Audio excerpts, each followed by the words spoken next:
Alright guys, welcome back to the front porch here with Hair Tactical. We're doing our first review, which is going to be on the Canik TP9SA. It is a Turkish firearm that comes in at a price point right under $400. It's an affordable option for a full-size handgun. Mike and I both purchased them because we wanted a full-size handgun that we could use for our range training, and we didn't really want to spend a whole bunch of money, and we wanted something that was going to be pretty close size-wise to the Glock 22, which is what both of our agencies run. So, without further ado, here's the Canik TP9SA. So, as you see, two different colors. Mike's is a standard black, mine's an FDE, because I'm a little more tactical. Okay. In the box with the Canik TP9SA, one of the cool things that comes with this firearm is it actually comes with its own Blade Tech clone holster. I'll put it up there. You guys can see it. It's got the Canik logo up in the front there, and then a paddle attachment. Works out well. It works well for Mike, who runs a true Viking Tactics battle belt, and then I just run a regular Blue Force gear, kind of an EDC belt with a Cobra clip. It works well for both of those. The holster has pretty good retention. It's not overly, it doesn't have like crazy retention that you can't really get out of there. It's a pretty smooth draw, and for, you know, $3.99 with the gun. Yeah, it's just got a little bit of a trigger lock on there, so it kind of indents into the trigger well whenever you insert the firearm in there. And then when you back it back out, it just kind of has a little bit of a catch, but if you pull it out with any kind of force, it's going to come out. Yeah, so, and huge price point. I mean, I was really pleasantly surprised when they said that it came with a holster. You guys probably know, if you purchase a firearm, the next thing you have to buy is a holster. So if you're going to use it as a range gun or a full size, you're probably going to have to get it outside the waistband. Usually looking at anywhere from $40 to $65 for a quality outside the waistband holster. So Canik throws one in. It's not a Safariland, it's not something crazy, but it does the job and it serves the purpose.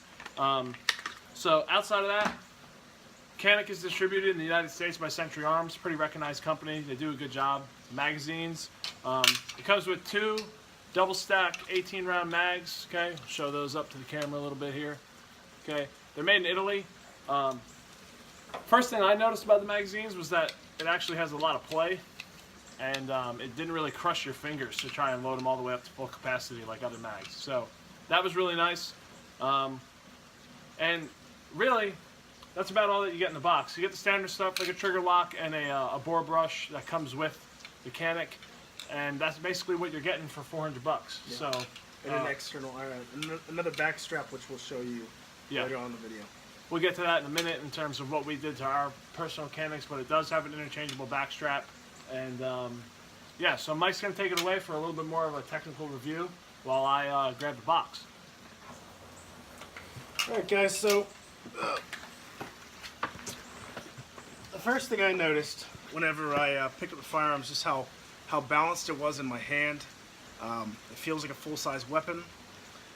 We did change out the interchangeable back straps the very first thing we did.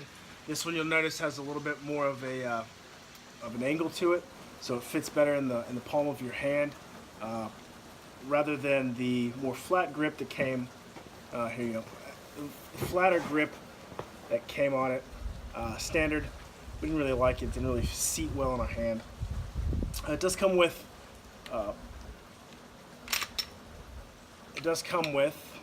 3-dot sights, standard, so you don't have to worry about those trashy Glock sights. Barrel is a match grade barrel. The trigger is pretty nice for what you're going to get for a $400 full-size handgun. It does have a bit of take-up, and then very crisp wall, hardly any over travel, and the reset is, you know, very, very well constructed for a $400 firearm. Pretty much everybody that we've talked to since we purchased these Caniks going into different gun shops, shout out to Big Daddy Arms and Big Daddy Guns in Gainesville, Florida. They all compliment the trigger of the Canik. They talk about how it's a really great stock trigger, and honestly that was probably one of the things that we were most pleasantly surprised with, is it really is a great stock trigger, especially at that price point. The other things on here, I mean, it does have a very nice textured grip to it. I don't know if you guys can see that, but it's very pleasant to hold in your hand. It's not very slick. A lot of Glocks, a lot of times you'll have some slippage there. This is a very nice textured grip. a lot of times you'll see guys have custom stippling jobs on the front. These already have them on there. It does have a 1913 Picatinny rail. It has a match grade trigger, or match grade barrel. It does have a loaded chamber indicator on the very top right here. I don't know if you guys can, see if we can get close enough. Loaded trigger indicator right there. And the thing that you guys probably just noticed is one of the big things that the internet is a flutter about is it has a manual decocker. So the first thing I noticed with this, a lot of people were saying, well, what if you rack the slide back and you decock it? Or what if you accidentally bump it, you decock it? You need to use it, and you've decocked it, it doesn't go bang. Well, I can tell you that you really have to manually, like there's some play in the button itself. You really have to manually press it for it to decock. I watched a video where a guy drug one behind his car for like a quarter mile and it never decocked. So guys, I'm here to tell you that I promise, unless you purposely try to decock it, the decocking lever is never going to come into play. With that being said, there is a striker indicator as well. So when you decock it, you'll see that the striker indicator is no longer showing. Aside from that, guys, I mean the magazine release button is textured as well, so you're going to get a good grip on that. It's a fairly easy takedown. As I say that, I'm going to mess this up, but it's a fairly easy takedown. It's much like the Glock. You just pull these two buttons down, push it back slightly. You do have to pull the trigger. You just pull it back, push it forward, it comes right apart. The takedown is much the same as any other striker fire weapon. You put it back together, it goes bang again. That's pretty much all the technical aspects I have, if you want to move on to the next segment. Alright, so now you guys are going to get to see some shooting, because that's what everybody came here to actually watch. So we're going to get a couple different videos of us shooting the Canik in different platforms, different movements, different types of drills. So enjoy the shooting, guys.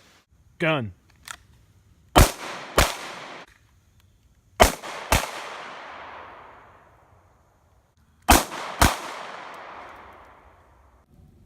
Gun.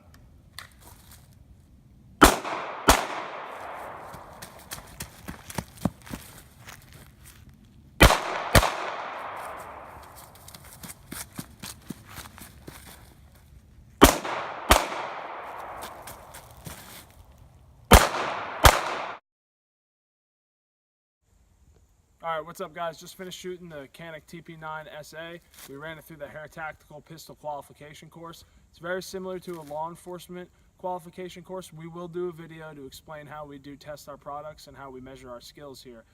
It's a series of shots from 5, 10, 15, and 25 yards. So this round right here, this was the first one out of the box. You'll see some 5.56 scattered in there. We're playing around with some 200-yard shots today. So essentially how we measure our scoring system here is we get two numbers. You get total number of hits, which is usually the higher number, the 42 there you'll see, and then you get total number of center hits or kill shot hits right here. So first one out of the box, coming out of the gate, 42 total hits, 35 kill zone hits. Picked up the game a little bit on my second round, or my second run here. Okay, I had 46 total hits, and 45 of the 46 were kill zone hits. So, in my opinion, the Canik TP9SA performed great. You know, I'm a mid-level shooter. I'm not going to sit here and say that I'm some kind of wild herp or somebody who does this for a living. Just somebody who trains a lot. This is great. That's a good round for me. You know, out of 50 total shots, we did have one malfunction with the gun. It's the first one that we've had in the series of rounds that we've actually put through the weapon. On my last shot of the day, on my 50th shot, the slide did not lock back when there was no more ammunition in the gun. So that's the only thing that I saw. Other than that, it performed great, and good sight picture, good accuracy, and I'm pretty happy with my results from that. So remember, train hard and just keep rolling with it. Alright guys, hope you enjoyed that fine marksmanship that you just saw from me and Mike with the Canik TP9SA. So, a couple comments that I have about the Canik is that you heard me say that I did have a malfunction during the qualification run, and that was a failure for the slide to lock back like this when there was no more rounds in the chamber and no more rounds in the magazine, no more rounds in the gun. And actually, further, we kind of delayed this video a little bit because we had filmed it all and then we went out and we shot again, and I actually had 2 consecutive stovepipes in mine.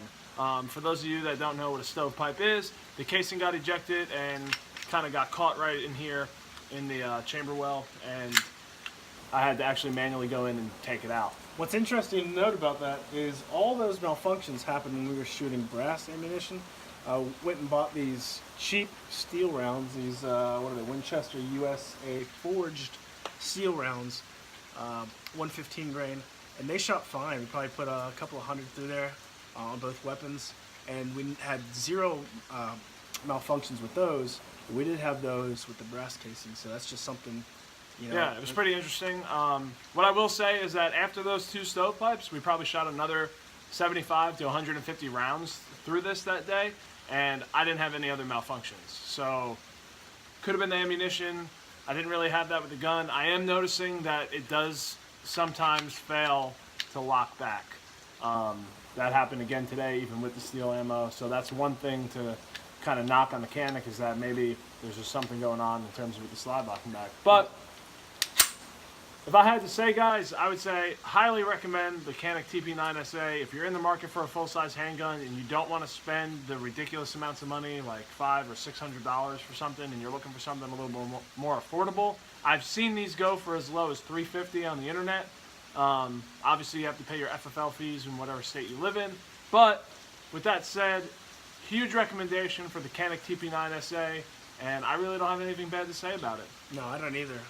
It was a pleasant surprise that we found these for the price that we did, and they've run just like you would expect a full-size handgun of much more, much higher value to run, and they're, you know, under $400. So I mean, I don't think you can go wrong with these.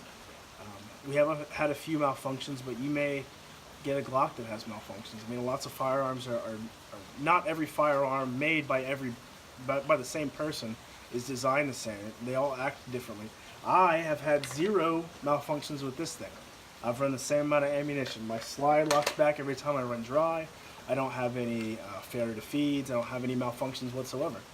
So it may just be that one weapon, or it may have just been a few, you know, bad casings for what we know.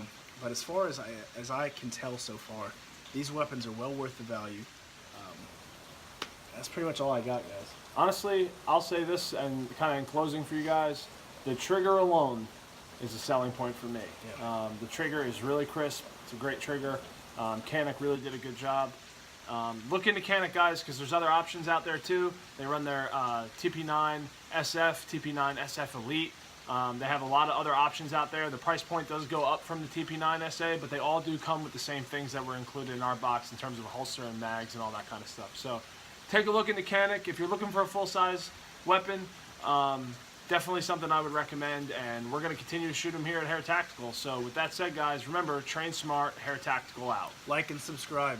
Like and subscribe. And like the Facebook page. No, I'm not sorry. Not the Facebook page. Instagram page. Like Twitter. Like them all. Like everything everything. that says Hair Tactical, just like it. And don't be comment. And don't be a jamoke. Don't be a jamoke. All right, train smart, guys. Hair Tactical out.